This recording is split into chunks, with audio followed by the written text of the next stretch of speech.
webinar is okay. Welcome to our webinar. It's called Applying to College COVID Edition. Yeah, we're gonna introduce ourselves first. My name is Tommy Song. I just graduated from Brenham last year. I'm going to Johns Hopkins next year for neuroscience and public health on the pre-med track.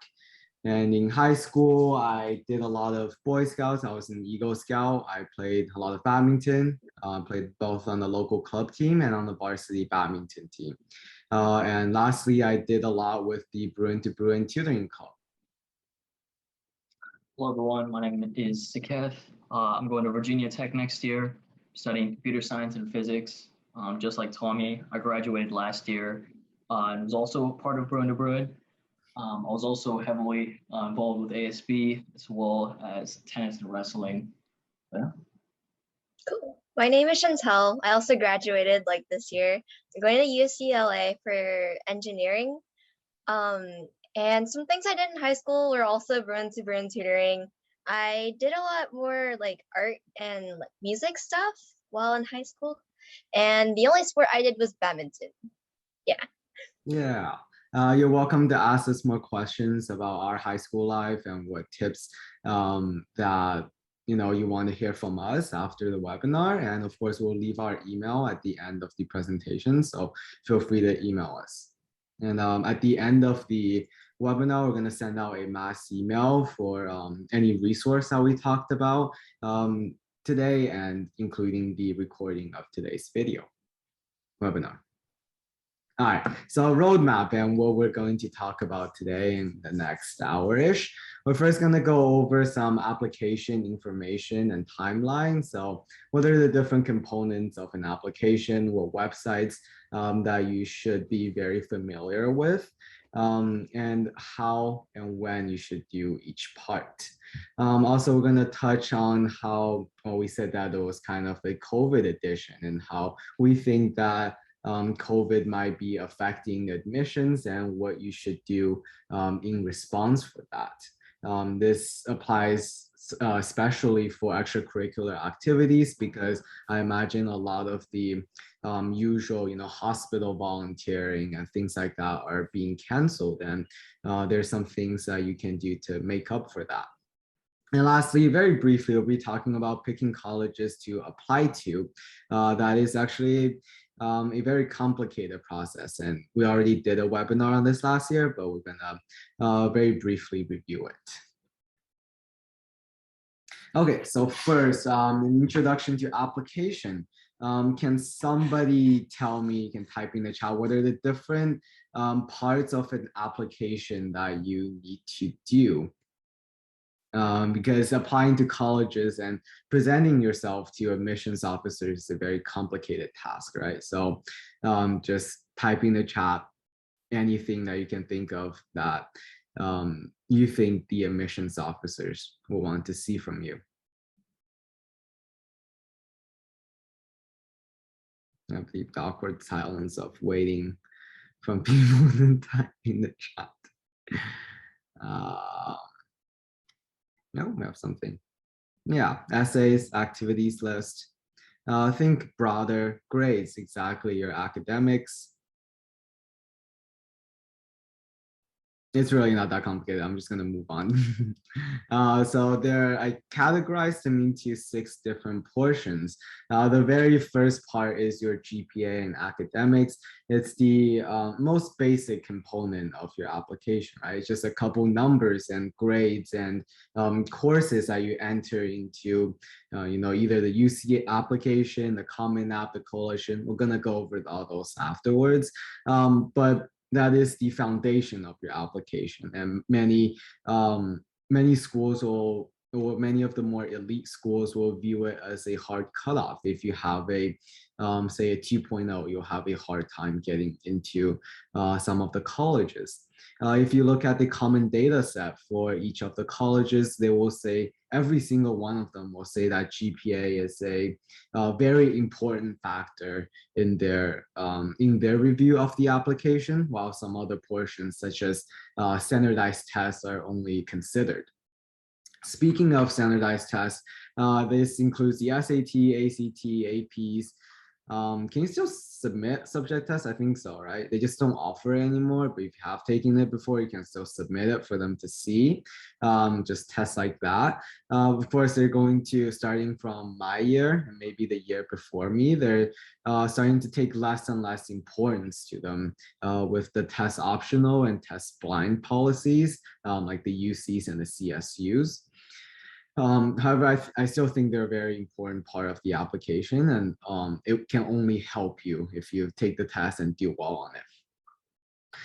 Next is all the extracurricular activities. This is a way for you to stand out on paper to all the admissions officers, because realistically, there are going to be a lot of applicants with the 4.0s and 1500s, and it's very hard for the admissions officers to pick yours out of a pile of numbers, right? So this is where you get to stand out to the admissions and differentiate yourself from the rest of the applicants. These extracurricular activities take a lot of many years to build up, but the essays you can kind of grind it out at the end, so to speak. It's another opportunity for you to show off yourself beyond the things that the numbers can present. And lastly, oh, there's one more. Second to lastly, the letter of recommendations. This is not really within your control, but it is applicable to many private schools, and they're used to judge. I shouldn't say judge you, to evaluate you from a different perspective. It could be a teacher, a coach, and an adult. For example, I asked my Boy Scout Scoutmaster to write me a letter of recommendation, actually. And lastly, the personal information. This is just the basic date of birth, name, address, parent info, like if they were alumni of the school that you're applying to. And we'll talk more about that.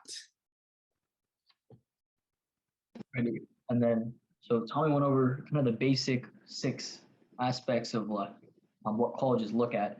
In addition to those, many private schools will ask you to compile a resume and submit that along with your like written portion. So when you're looking to like build your resume and kind of draw from your experiences and everything that you've been doing, some key things you should kind of keep in mind when building that are volunteering, right? Any volunteering that you've done in high school, any clubs that you've been a part of, as well as highlighting any leadership that you've done and been able to potentially do as like a club president or vice president or some other position, right? Or even minor leadership type things that you've done in clubs, as well as work experience, right? So I think this is one thing that kind of goes under the radar.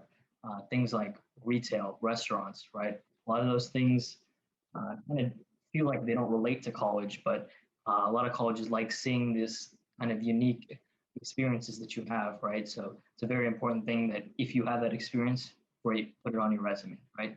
And the last kind of big thing is personal projects and research. This can be anything that you've kind of worked on by yourself or with the team, kind of outside of school or even in school if you're in any like PLTW or art, I know, right? So anything like that, you can go ahead and put on your resume and highlight it. And then something that I've kind of noticed when talking to a lot of other people that have built resumes for college this past year is a lot of people feel like they don't have enough and that whatever they're putting down doesn't look like something that colleges want to see. Just keep in mind that like when you see resumes online, right? Oftentimes those are people that are in college or maybe they've graduated from college.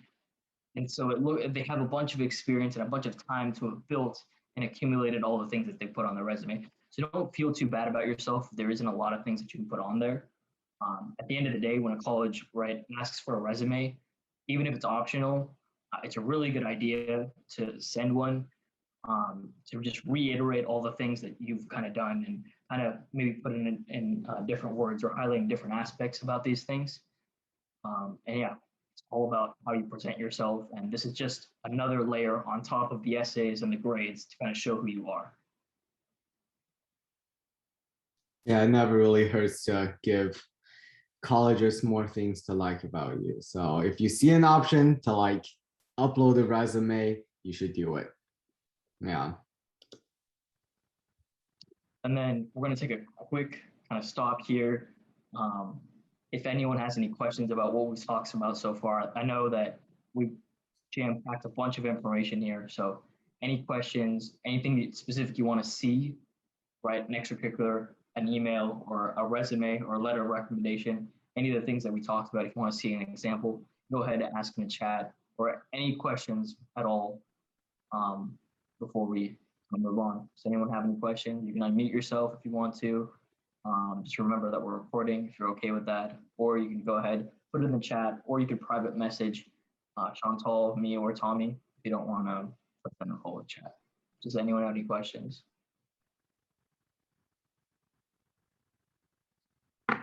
Sure. Oh shoot, that's the one thing that I forgot to open. Wait, who's sharing? I think I'm sharing my resume, right? Yeah. Also, my high school, some basic information with GPA and rank, SAT score, all the AP classes I've taken and their scores. You see, I put some of the ones I took in senior year, but it doesn't have a score, and that's all right. I still present it to the colleges. And then all the activities that I did, they're very concise. It's just what I did, and that's about it. It's I don't tell them a lot of information, but that's me trying to squeeze as much information as I can into all the into this very limited amount of space and all the things I did. And yeah, any questions about resume or how to write one or what more you want to see? If not, I'm going to go over the next question. Someone private messaged me about requesting letters of recommendation at random and like how to talk to teachers and how to fill out the Naviance surveys. So for me, I just emailed them because, we were not in person.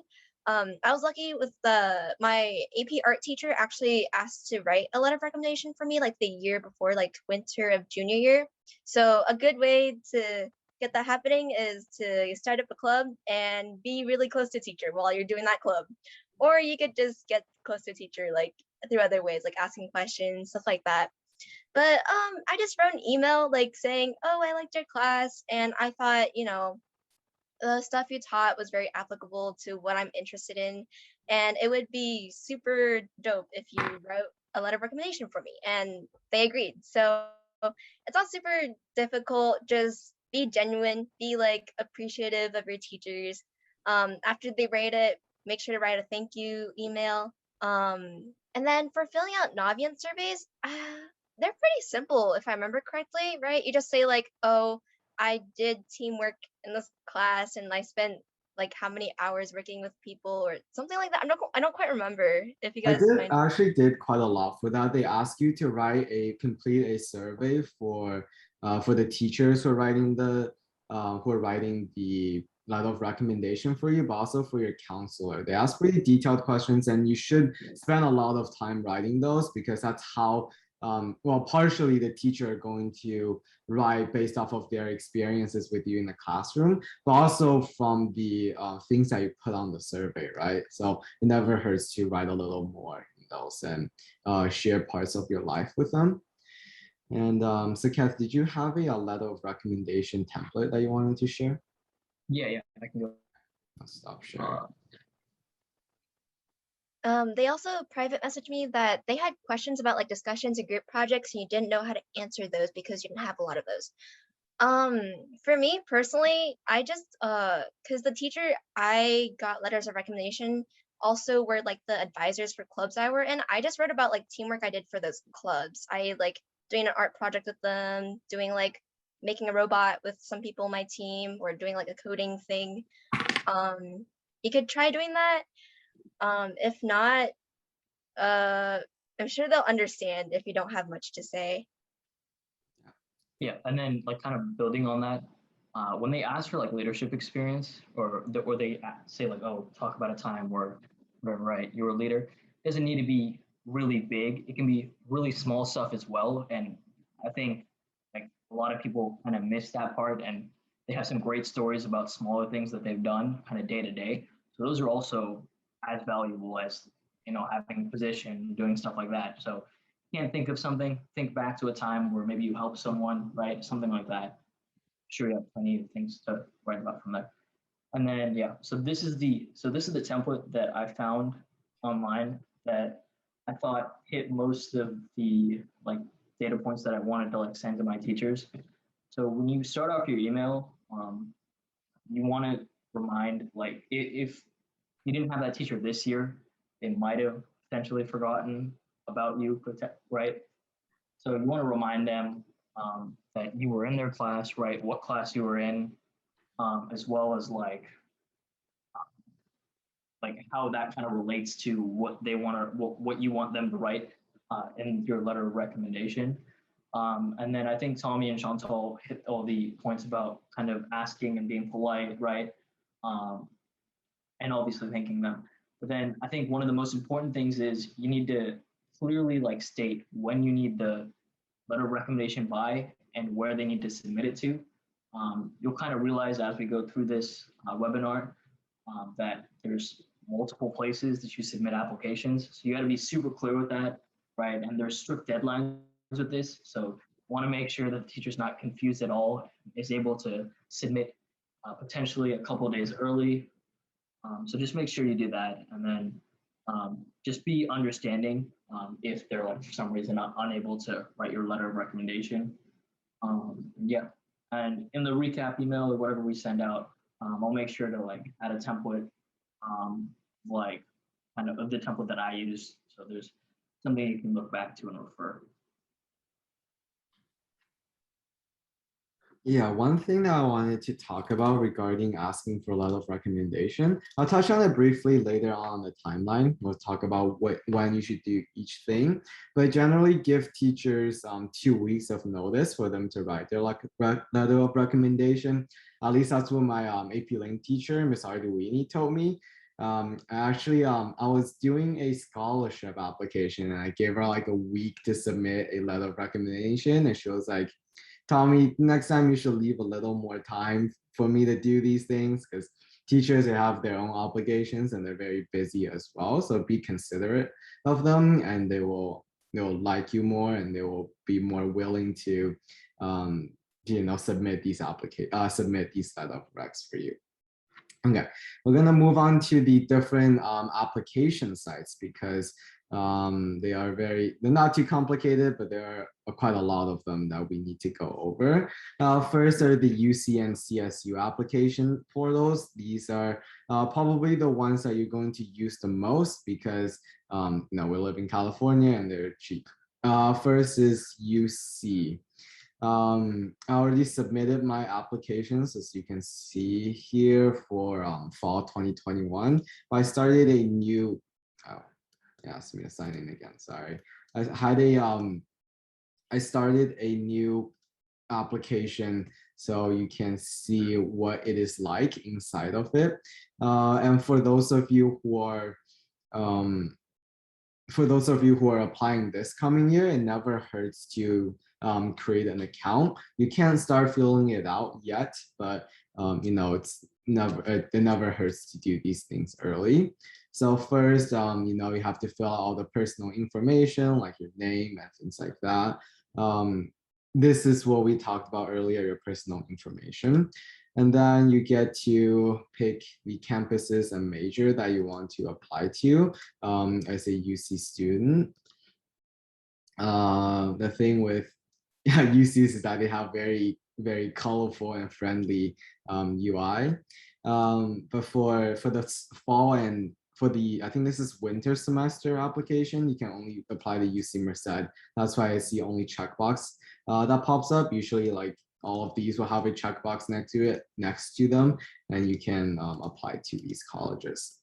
And then of course, the big part that we talked about earlier, your academic history. Here.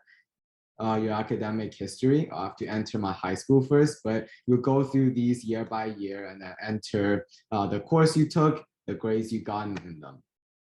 And then this also apply to any college courses that you've taken. And then test scores. I'm not sure if the UCs are still, I believe they're still test blind, but you can still report your test scores for placement purposes. And then activities and awards, this is a very big portion because it gives you, I believe, 20 spots to tell them what you did during high school and for you to stand out. But they don't give you a lot of space. It's 350 characters, which is a lot less than it sounds. And it's very important to spend a lot of time doing this portion of the application. So the colleges have more to judge you upon. And then last are the personal insight questions. I think there are 350 words, and these are the prompts. You can find these online very easily. And you pick 4 of them to write and submit to colleges. This is where you'll be spending the majority of your college application time, and it is a lot of fun to go through, of course. Just to add on, make sure to write all your activities like on a spreadsheet or somewhere else, because I'm not sure how like good these websites are like saving stuff. You just want to have like an extra thing outside of the website to have your information safe.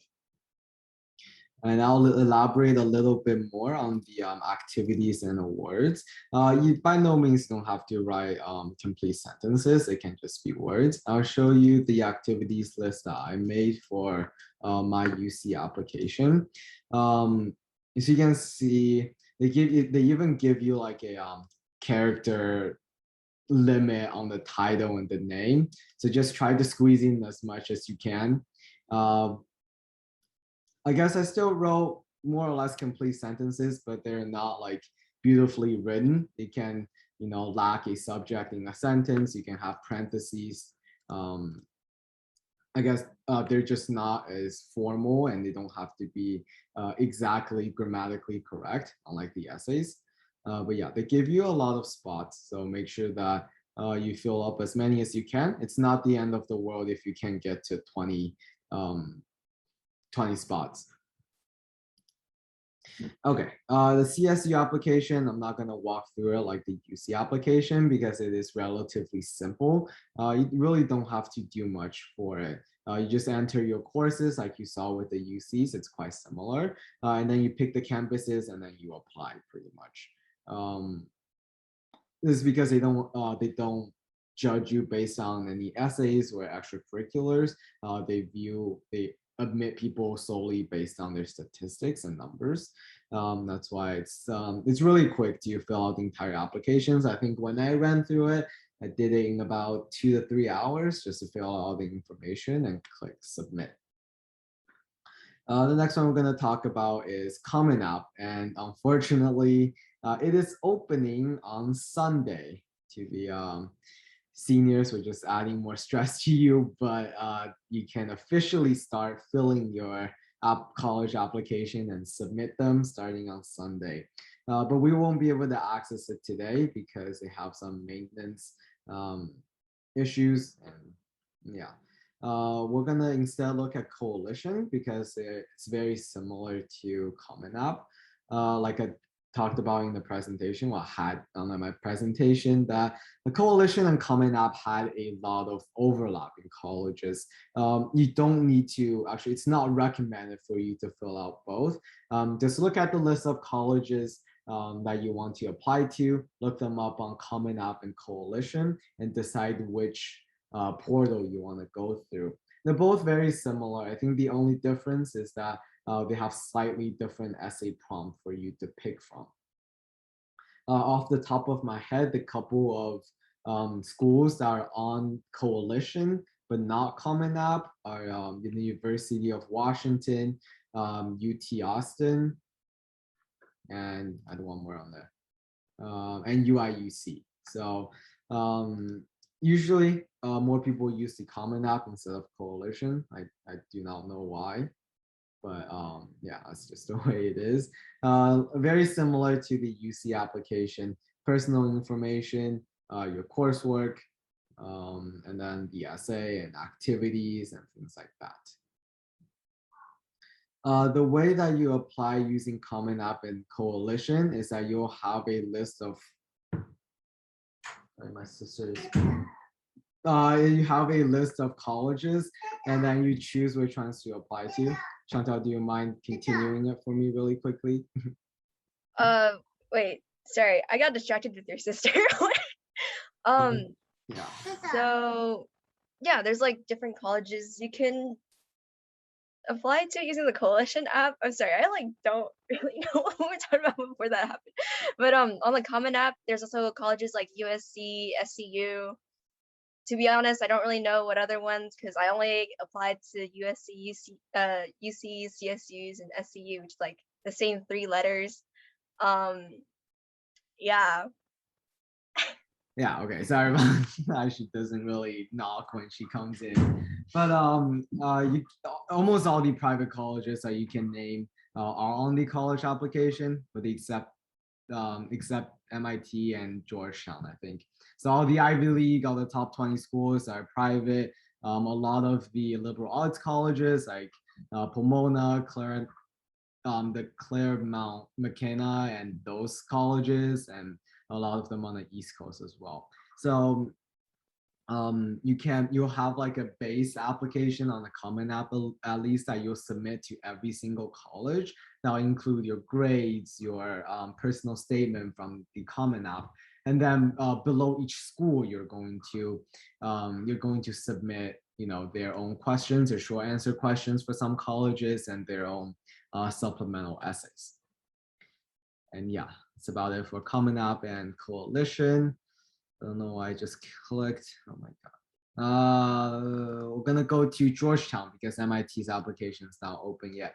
There are very selective few colleges that will have their own application portal. Georgetown and MIT are some of the more prestigious ones.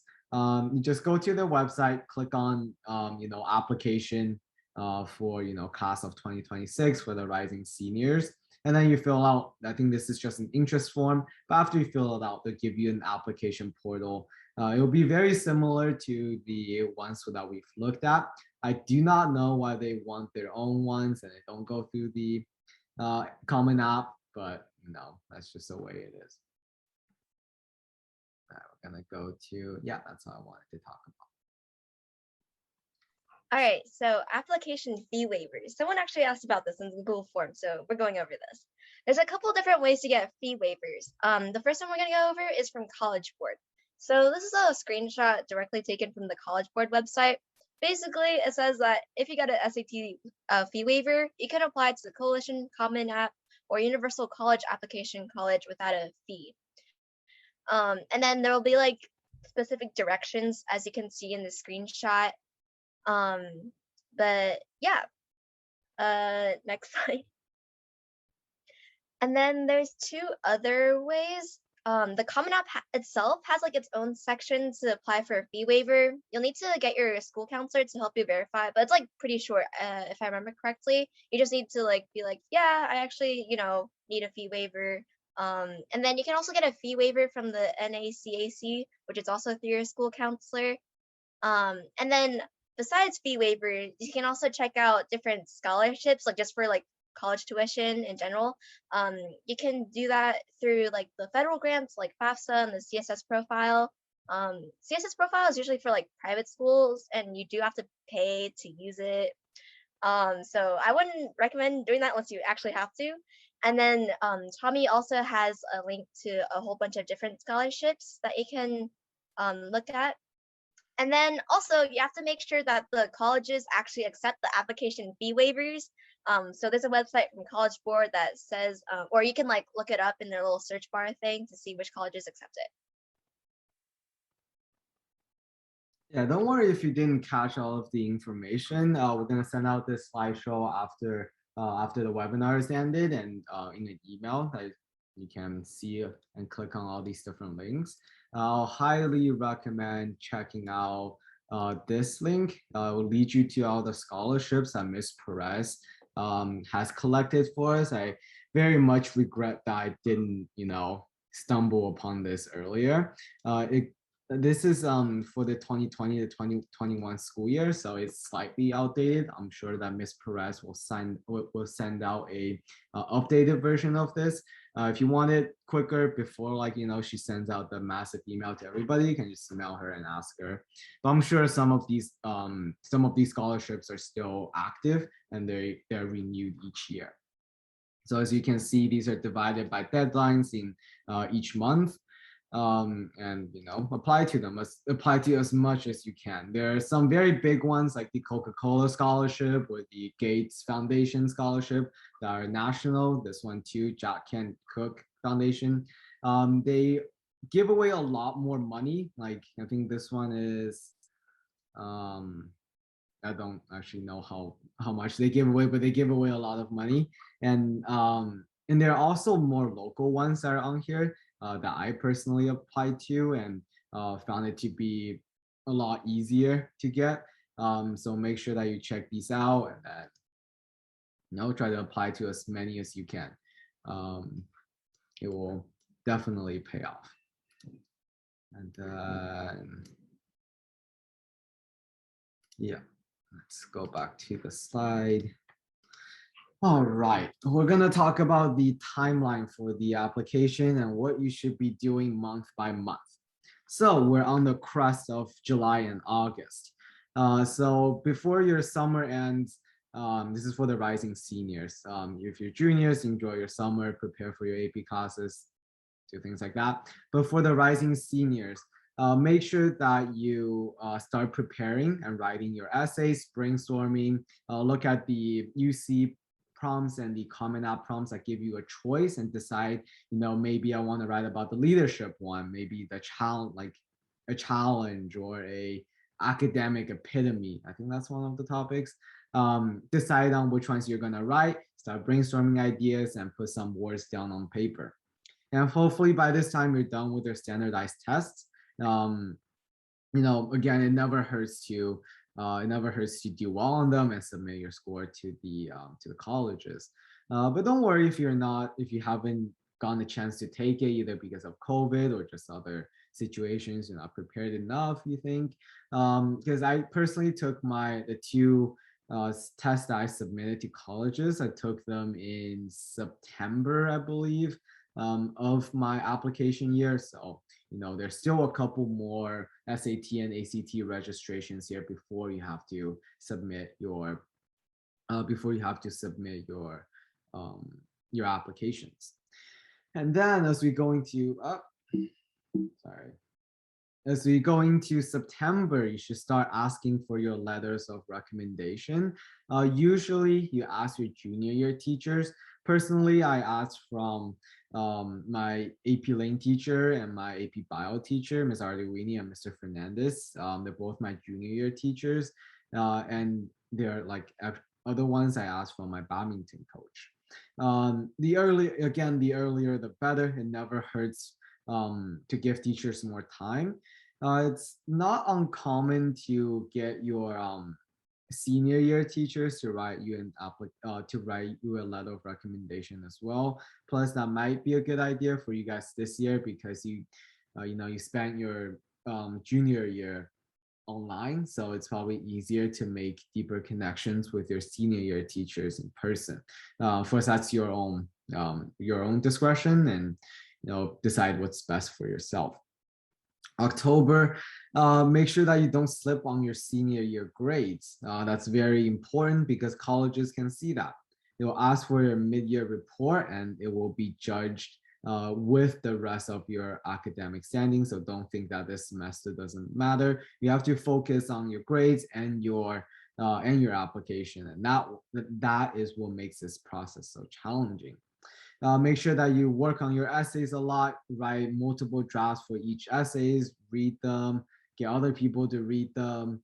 And yeah, make sure that you apply for financial aid during this time. I'm not exactly sure when FAFSA opens. It might be October 1st, like October 15th, some date like that. Do you guys know? It's a very easy Google search. Yeah, make sure you fill those out as soon as possible. Yeah. It's October 1st. I just Gotcha. Googled. Yeah. And then for November, this is the filling period for UC and CSU application. It's also one of your last chances to take the SAT and the ACT. There might be a registration in early December that you might still be able to report to the colleges. I'm not exactly sure. So fill out those applications, get them in. The UCs have a deadline of November 30th, and CSU's has a deadline of, I think it was earlier, something like November 15th, I want to say. But then again, the CSU's applications are quite honestly nothing. Just fill it out the first chance that you get, and you're done with one thing. It really feels good to submit applications and know that you're done with something. December, this is if you have private schools, you gotta grind out those essays. If you're applying to like 10 private schools, and I'm sorry, your Christmas break is gonna be miserable. Yeah, you're gonna spend Christmas Eve, Christmas Day, up until New Year's Eve, writing essays after essays and trying to finish them. But come January 1st, or if they push it back like January 4th this year, I think you're done with all of your applications, and that is a very relieving feeling. But you're not quite done. You still have to apply to a lot of scholarships. I guess you don't have to, but you definitely should. They take away a lot of your burden with student debt later on in life, and it's a great way to get some money. If you want to think about it, it's like you're kind of writing essays. You're getting paid to write essays. That's how I thought about it, and that's how I got through like the bajillion essays I had to write for scholarships. Because instead of working at in retail, you're writing to earn money, hopefully. And then starting in March, that's when the decisions start rolling out. It's going to be a very stressful time, so be mindful of that. I think from mid-March to early April, I think IB Day is early April, you're going to start getting all of your applications back, and you have until May 1st to make a decision. Hopefully you'll get to travel to the schools and visit them during spring break of April. I think that's very common, at least for the years before us, because you'll know which schools that you've gone into, and then you visit them, and then you pick one.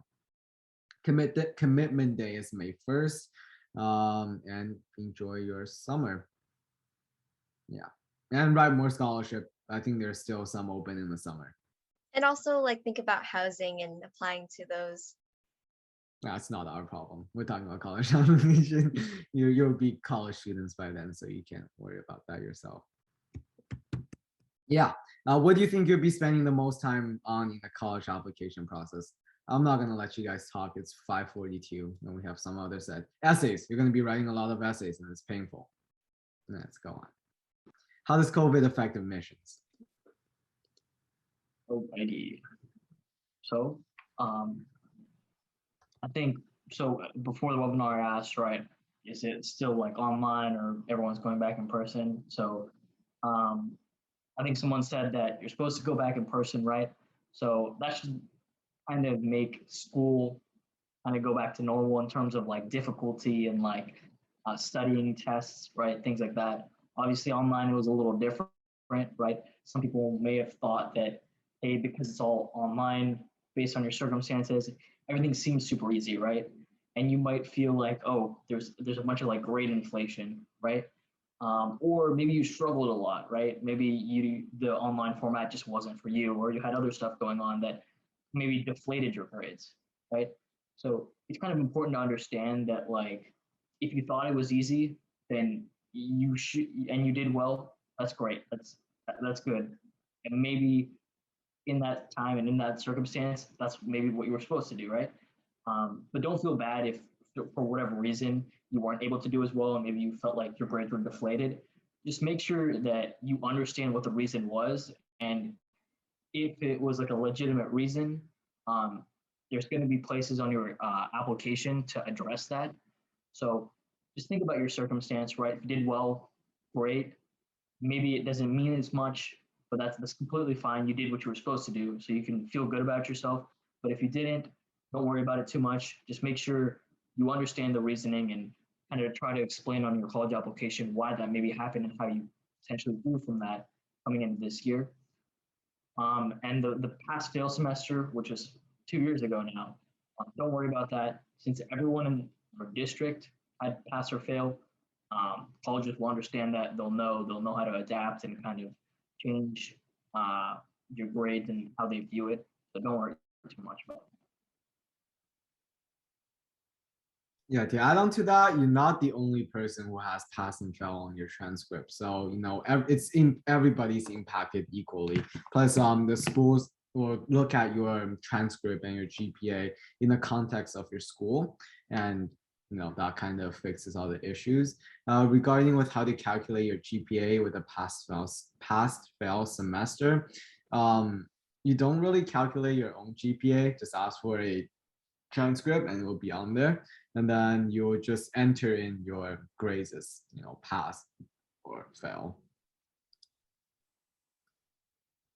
So like Tommy, I think, touched on it earlier, kind of SAT standardized testing, like what's going on with that, what are you supposed to do, right? So there's been a couple of major updates since the last time that I think any of us three took the SAT. One of the things, however, that we were able to kind of go through was optional versus test line. I know both of those kind of sound similar, but they have a very key and important difference. When you apply to a school that has optional SAT, in most cases, I know for sure University of Michigan does this. When you apply to that university, if you apply to the University of Michigan, they split the applications. So the people who submit their SAT or ACT, they get evaluated separately from the people who didn't, right? And in that case, you're kind of put up against a different set of people, right? So it's all about kind of looking at your application as a whole and seeing how seeing if there's holes in your application, or maybe something is super strong and maybe you don't have to take the SAT, or it won't affect you as much, right? And there's a bunch of things that you need to consider. Obviously, your application as a whole, what your strengths are, what your weaknesses are, but more importantly, what school you're applying to and how they split or don't split, right? That's something you have to think about. Test line, just like all the UCs, you don't have to worry about it, right? Even if you submit your SAT, ACT, they won't look at it. They won't consider it. One thing to make sure that you do is, if the college is test blind and they don't ask for your SAT or ACT, don't put it in like your essay or something, right? Saying that, oh, I got this score, just trying to sneak it in. Don't do that, right? That doesn't come off well as an applicant. So don't think that you can do something like that to kind of get an edge. Just one small thing. So now the next thing, finding a time. Go ahead. Finding a time. So this is where it's changed from the last time I took the SAT. I don't know if it started yet or not, but before you could only sign up for the next SAT, but now the entire year has been opened up and you can schedule an SAT for like 6 months from now or 7 months from now. So that's something that you want to go ahead and start looking at now, especially if you're a junior. And if you're a senior, you should really look at signing up for tests, as they're going to fill up quickly. It's just something that you want to just plan ahead, because a lot of people are going to sign up for multiple just for safety. So that's something you want to take a look at. I know we mentioned it in the beginning, subject tests. There are no more subject tests. I'm not exactly sure if you did take one already and have a score, if you can submit it or not. That's something you have to research. But yeah, that's not something you have to worry about if you haven't taken it yet. And the last thing, there's no more SAT essay. So you don't have to worry about kind of studying for that or figuring out whether colleges look at that or not. It's just not an option anymore. So that's one less thing that you kind of have to worry about. All right, so extracurriculars during COVID. Some things you can do: online internships, online volunteering, online classes. They're usually free for high schoolers, and you can just look into like any community college. And don't start a new activity if you're a rising senior. It's not worth it. Just write about what you have and make the best out of what you have. Don't put extra stress on yourself by like doing your AP classes and like a new extracurricular and like your college applications. Like that's just too much. Um, to hear about more specific recommendations and hear about other people's experiences, we have other webinars on that. The first link leads to our last webinar, which had, I believe, like 4 people talking about what they did in high school. And then the second link leads to specific like clubs at Branham and what they offer. So picking colleges. So you have to think about what factors are important to you, i.e. like location, majors, school size, cost to attend, in-state or out-of-state. Personally, I want to stay in-state and I don't want to like pay too much. So as I already said before, I only applied to UCs, CSUs, USC, SCU, and yeah, that was about it. And then for number of colleges, you should apply to a couple of safety, target, and reach schools. Definitely make sure how much, like, consider how much effort you want to put in. Like, as I think Tommy mentioned before, you don't want to be applying to like too many private schools because that's a lot of essays you have to be writing like during winter break. And then you can also check out our past webinar on like finding the perfect college for you. And then we also had something called UC Week last year where we interviewed a couple of UC students and we have an entire playlist there. All these links will be sent out in the email after. Yep, and make sure to check out the YouTube channel because they're all concentrated there. Q&A time. Type any questions you have in the chat. Before we go that, here are some of the emails and whatnot that you can contact us with. This is a website that has all of our contact info, some more information about us. This is my email, Sakat's email, and Chantal's email. Again, this will be sent out in a slideshow in the email after. So yeah, if you can take a screenshot or whatnot, feel free to do so. Yeah, we're gonna answer questions for however long it takes. Okay, maybe Someone not. just asked, where is the YouTube channel? I'll send the link here. They're also linked in the slides, which will be sent out in the email later. We have a couple videos up there. Also go over like a couple questions that were sent in our RSVP form. So someone asked, who should I ask for reviewing my college essays? The Bruin Alumni Network, free advertising here. We're gonna be offering like a service where a couple alumni will be like going over your essays. So keep an eye out. We'll probably send out information about it over an email. Good people to ask are also like your English teachers. You can also ask your peers if you trust them. Your parents. Why not? Yeah. And then another question. No, that was it. That was it. My bad.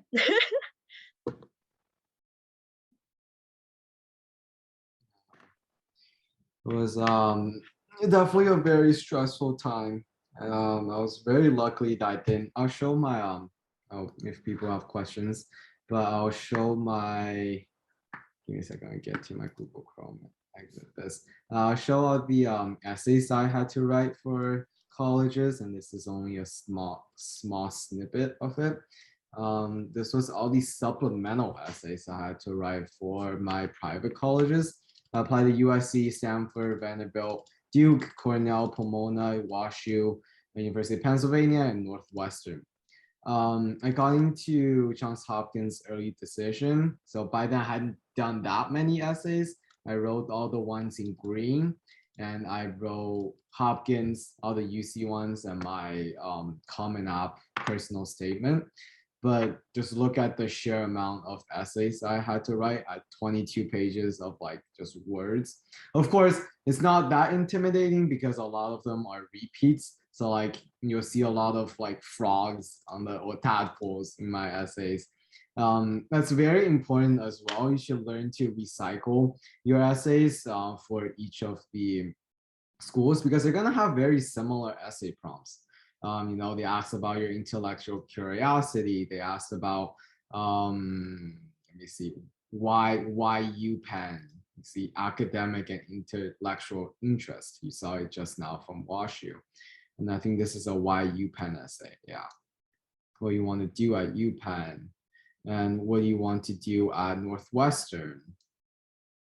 So these essays, you can have a very generic, opening and talk about yourself a little bit, and then boom, connect to a research lab at Northwestern, this club at Duke, and just plug them in. Yeah, if you're going to apply to a lot of private colleges, it's going to be quite painful. During winter break, I didn't get to experience that, thankfully. But UCLB deadlines are pretty staggered together, and that would not be fun to do and to grind out in the last few days. Also, sometimes like USC, they have those like quirky short answer questions, like, Oh, oh, what? But they'd be like, oh, who would you be roommates with, or something like that. Make sure to Google like what not to put down, because like sometimes you'll think it's unique and like it's actually a pretty generic answer. Be very specific to like yourself and like your own life. It's just a silly to me. They're not gonna accept you because you like this snack. But who knows? I don't know. I'm just guessing. I think it's a very stupid prompt. It's like, why do you care what TV show I like to watch? But yeah. All right. Anybody have any questions? If not, I think we'll just end it 5 minutes early. It never hurts to have an extra 5 minutes here Friday.